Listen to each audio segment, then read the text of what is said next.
Salut les hobbyistes, c'est Sly au montage et Vince à la pindouille pour Dungeon of Perdition Miniature Painting. Alors sur cette vidéo, on va aborder la peinture d'un Kosargi de la garde de nuit, donc la garde rapprochée de Radukar le vampire. Donc j'ai déjà peint celui-ci et je vais tout simplement vous montrer le process, vous montrer comment j'ai fait.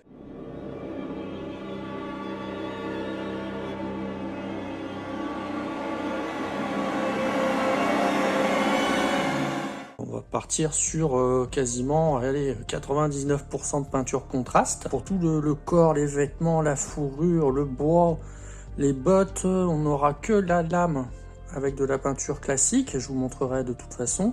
Et puis le pantalon, parce que j'avais pas la couleur que je souhaitais en contraste. Donc je suis parti sur une base noire, Chaos Black à la bombe. Pour le socle, j'ai simplement, voilà, je me suis pas cassé la tête, j'ai simplement mis la Citadel Texture Astrogranite. Pour l'application de la contraste, évidemment, il faut une peinture claire.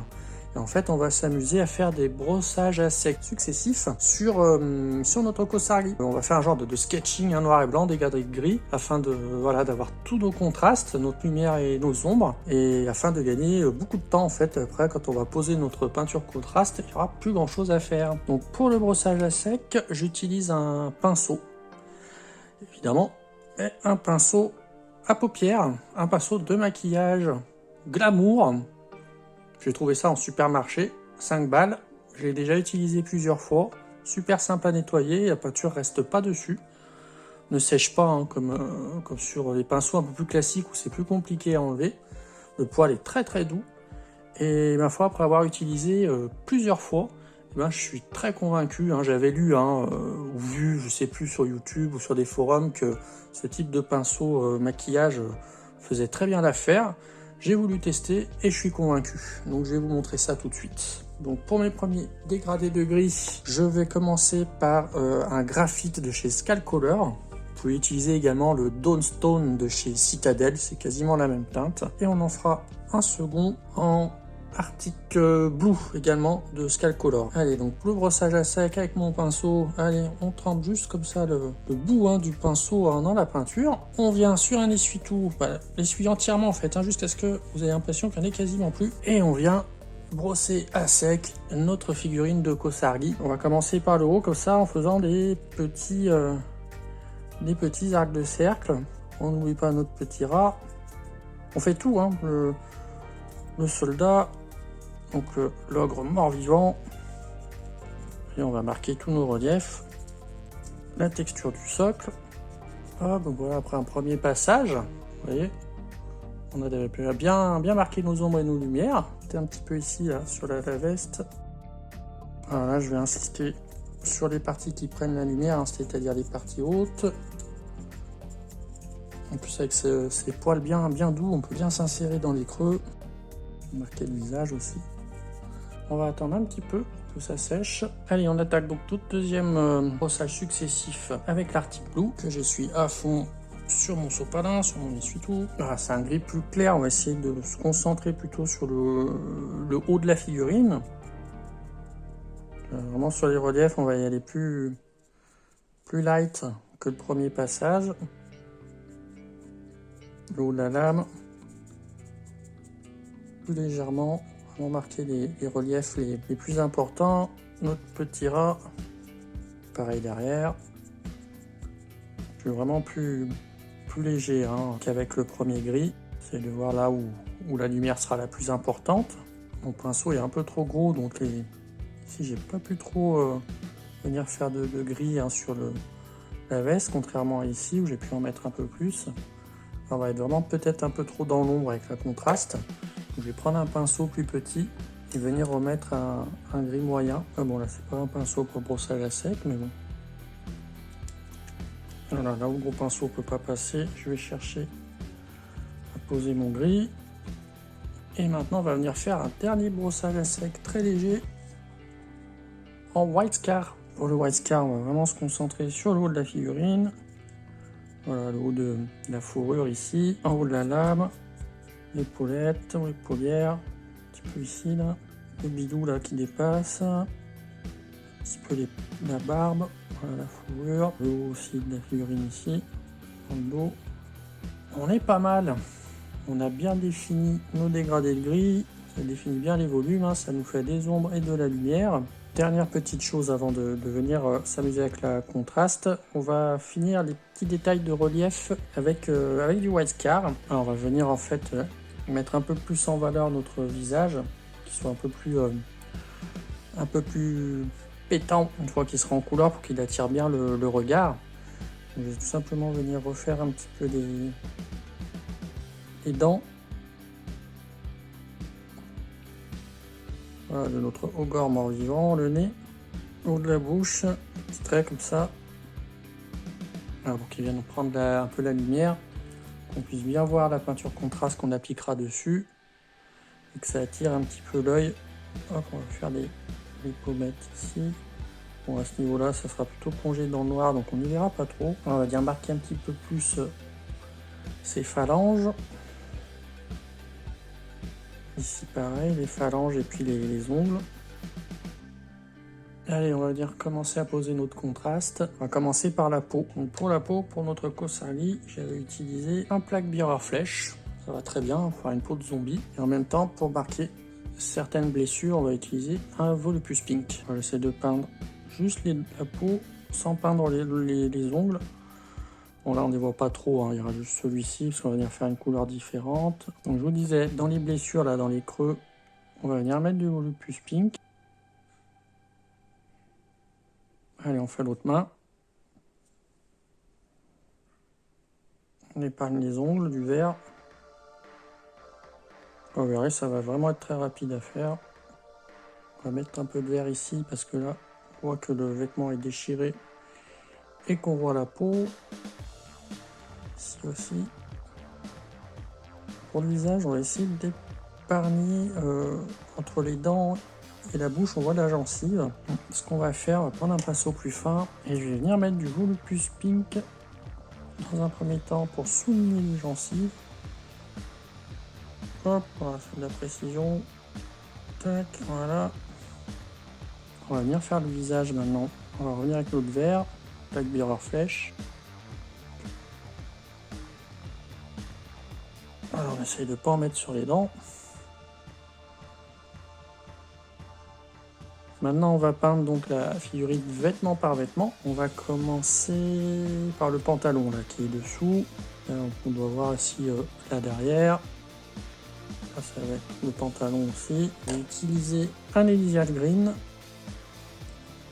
On viendra ensuite shader au Piltan Green. Allez, on peint le pantalon.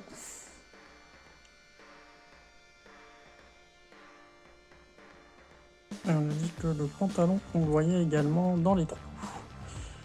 Ici, on peut voir un peu derrière là. On va attaquer le manteau. Donc le manteau, je l'ai fait en contraste Blood Angels Red. Du coup, notre sous-couche retravaillée en brossage à sec. On a forcé les ombres et les lumières. Donc la peinture contraste sera encore plus efficace quand vous l'appliquez directement sur le White Bone ou le Grey Seer. Et on viendra rehausser nos lumières par la suite, de toute façon, pour parachever le travail. Voilà, donc on va peindre tout le cuir du manteau et ça va nous faire un rouge foncé, un peu plus clair sur les arêtes. Allez, voilà ce que ça donne une fois qu'on a peint tout le manteau rouge. Vous voyez, on voit bien la différence entre les lumières, les ombres, ici de la lumière. Voilà, là où on avait insisté avec le gris plus clair et le blanc, vous voyez.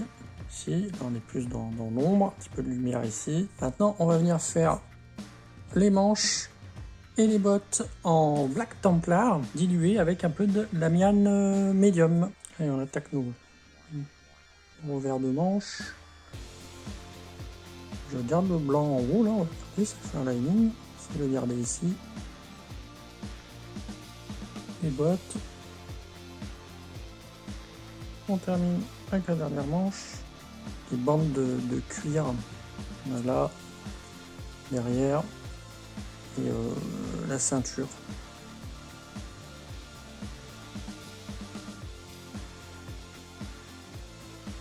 Allez, maintenant on va venir faire le manche de la hache en Gore-Grunta Fur qu'on va un petit peu diluer au lamian médium. J'ai du mal à me cadrer, pas toujours évident. On n'oublie pas derrière. Maintenant on va éclaircir encore un peu notre Gore-Grunta, on va le garder. Et puis on va venir s'amuser à faire la fourrure avec.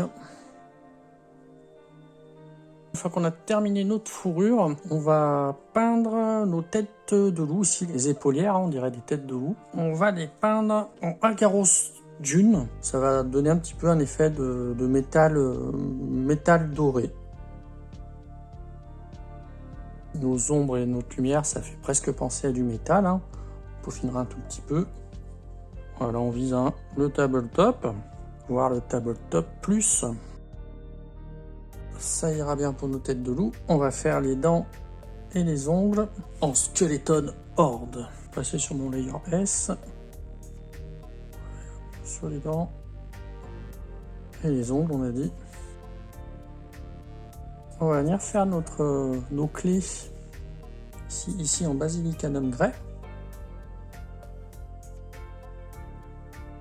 Voilà, ça va faire un genre de gris. On viendra apporter un peu de lumière tout à l'heure.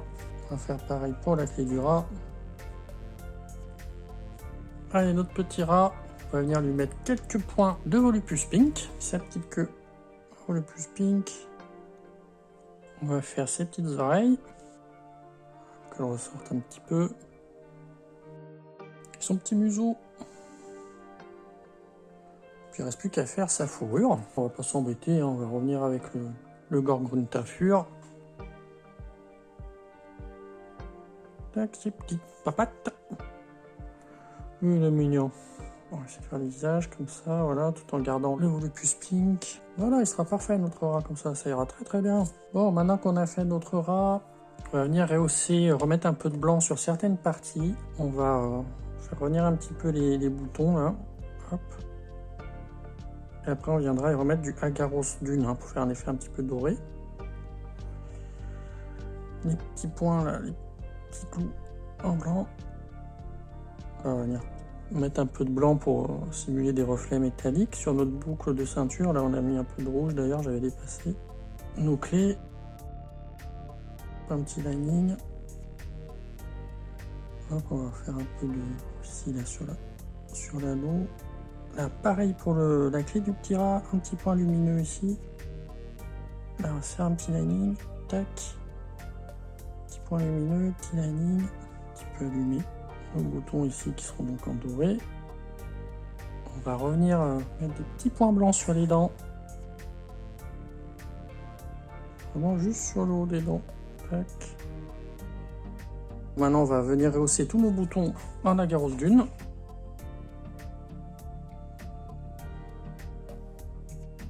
Allez, on va terminer le socle. Pas grand chose à faire sur le socle. On va simplement faire un gros lavis de Drakenhof Nightshade. Bon, ça va nous faire un socle bleu sombre, un gris bleu très sombre. Maintenant, on va apporter un lavis dans la barbe, donner une teinte un peu plus brune.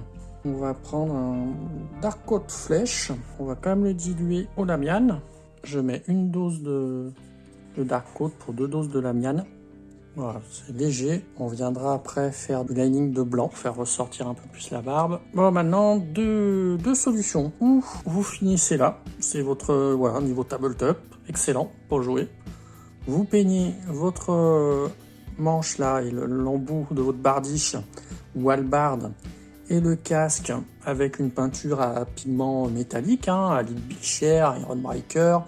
Ensuite, vous faites un lavis de Agrax, Orchid par exemple, pour donner un peu plus de relief. Quelques points de rouille avec du Troll Slayer orange. Ou alors, bon, voilà, comme je l'ai fait hein, pour celui-ci, hein, pour rester dans le ton, hein, on va s'amuser à faire un NMM assez rapide donc pour le casque et pour la lame. J'ai préparé ma palette. On va utiliser notre White Scar, le graphite, l'Arctic Blue, Abyssal Blue, Abaddon Black. La lumière arrive d'en haut, je pense qu'on va commencer par une forte lumière ici. Je vais poser mon gris moyen ici, La lumière va arriver comme ça, blanc, gris moyen, puis on va aller vers le sombre, peut-être en diagonale comme ça. Et donc ici on fera, on alternera. Si on a du clair ici, on viendra mettre du foncé là. On va commencer tranquillement avec le gris moyen et voir ce que ça donne. Donc le gris moyen.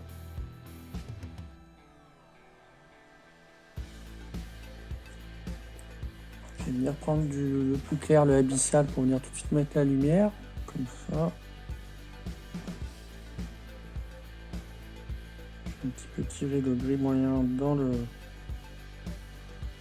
arctique pour lier un petit peu, flouter un petit peu la transition. Je vais venir chercher mon abyssal blue, on va le mettre ici.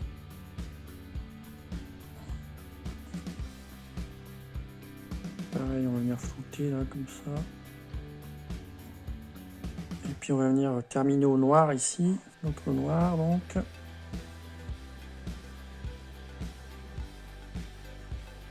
Je fais des transitions un peu grossières, hein, j'ai pas envie d'y passer des plombes. Puis là, il faudrait qu'on alterne avec du sombre et puis arriver au clair par là. On va mettre le gris moyen ici, comme ça.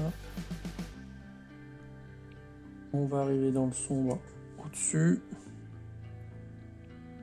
Je mets un peu de save sur mon pinceau pour venir faire du médium dans la transition. Je vais alterner comme ça mon noir, clair, foncé. Je vais revenir sur du clair ici. Et le long fait de cette arête centrale, je vais alterner mes dégradés de gris, mes nuances noir, blanc, clair, obscur. Allez, voilà ce que ça donne une fois que j'ai terminé donc mon NMM sur la lame. Donc mes alternances de blanc, de clair, sombre, sombre, clair. De l'autre côté, pareil. Alors, c'est pas fini pour la lame. Maintenant, on va venir lier un petit peu les gris les plus sombres jusqu'au gris moyen avec un petit peu de Draken of Nightshade qu'on aura dilué avec un peu de lamiane. Juste appliqué vraiment là, dans les ombres. On va revenir un peu comme ça. Pas trop. On va repousser un petit peu, pas qu'il y ait trop de pigments non plus. On apporte une teinte supplémentaire et on lie un petit peu nos dégradés, on les fond un petit peu grâce à ça. On vient faire ça dans tous nos gris les plus sombres. On vient pas sur le blanc ou pas trop sur l'arctique blue, sinon on va un peu gâcher l'effet. Pousse les pigments là dans l'ombre. De l'autre côté pareil. Alors, on va attendre que ça sèche un peu. Et la dernière chose qu'on va devoir faire sur notre NMM, c'est les arêtes en blanc. Pour vraiment faire péter notre lumière, comme ça. C'est vraiment la petite touche qui va finaliser votre NMM et le rendre le plus convaincant possible. L'idéal, ça serait de venir choper l'arête centrale ici, bien dégorger le pinceau, pour vraiment pas avoir trop de peinture, et on va essayer de frôler l'arête.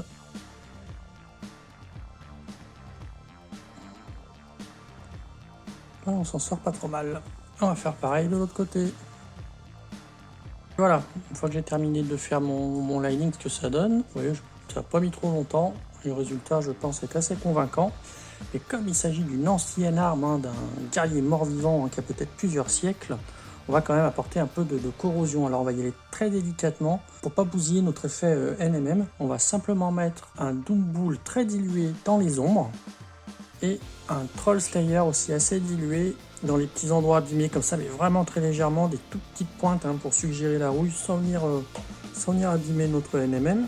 Allez, on prend un Doom Bull vraiment bien dilué à l'eau, il sera très transparent. On va juste faire quelques points dans le noir, quelques petits points de corrosion comme ça. On va dépasser un petit peu sur le gris foncé, vraiment très légèrement. On va venir faire pareil de l'autre côté, vraiment dans les ombres, essayez de ne pas abîmer vos linings. Maintenant, un peu de Troll Slayer aussi, très délicatement, vraiment de façon très parcimonieuse. Dans les trous, comme ça, on suggère la rouille, les petites creux ici, là, les points de corrosion abîmés.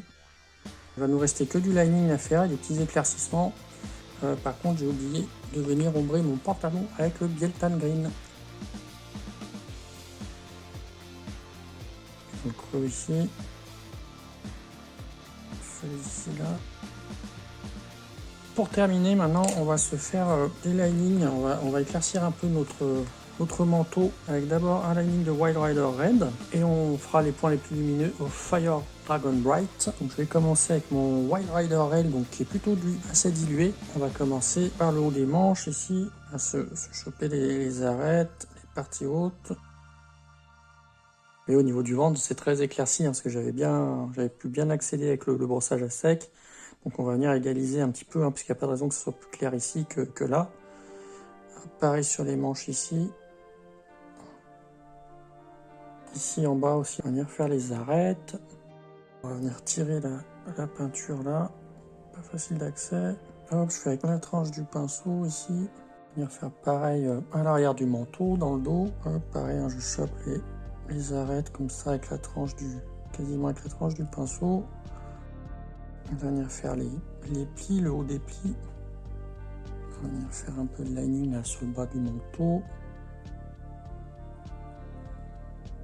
Puis on va venir maintenant avec le Fire, j'ai toujours du mal avec celui-là, le Fire Dragon Bright, faire les éclaircies les plus intenses sur le manteau. On va venir faire sur des petits points comme ça, hein.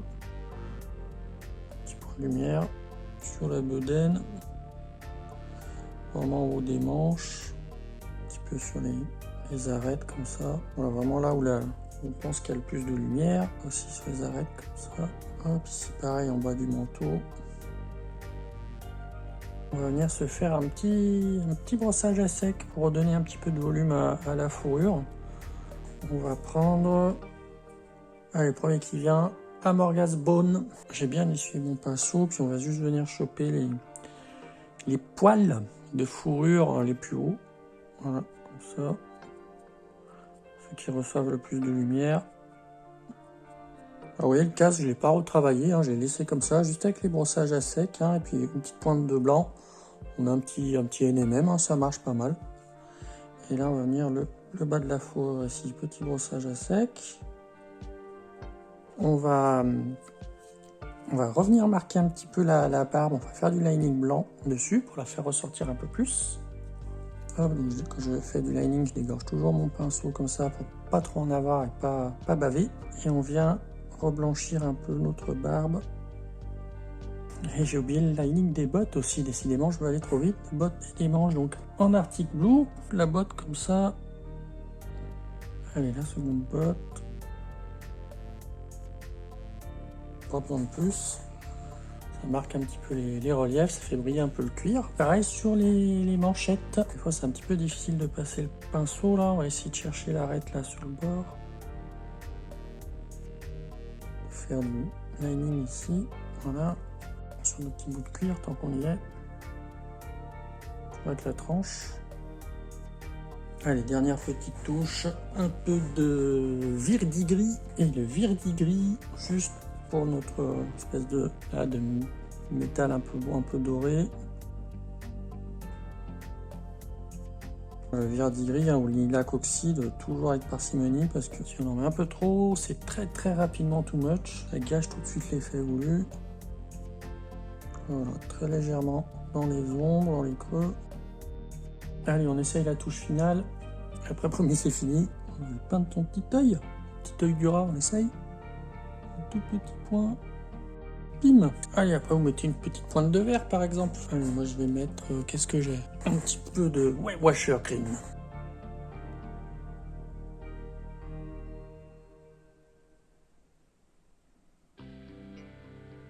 Voilà, on a deux jolis bourrins pour venir trancher du héros en deux. Et voilà, votre Kosargi est prêt à rejoindre la cour de Radukar le loup pour affronter les aventuriers au milieu de la cité maudite, ou alors se battre sur les champs de bataille de Age of Sigmar. Comme d'habitude, si vous avez des questions ou des suggestions, laissez-nous un commentaire. N'oubliez pas le pouce vers le haut si la vidéo vous a intéressé. Et bien sûr, abonnez-vous pour profiter du contenu actuel et futur de la chaîne. Et je vous dis à bientôt sur Dungeon of Perdition Miniature Painting.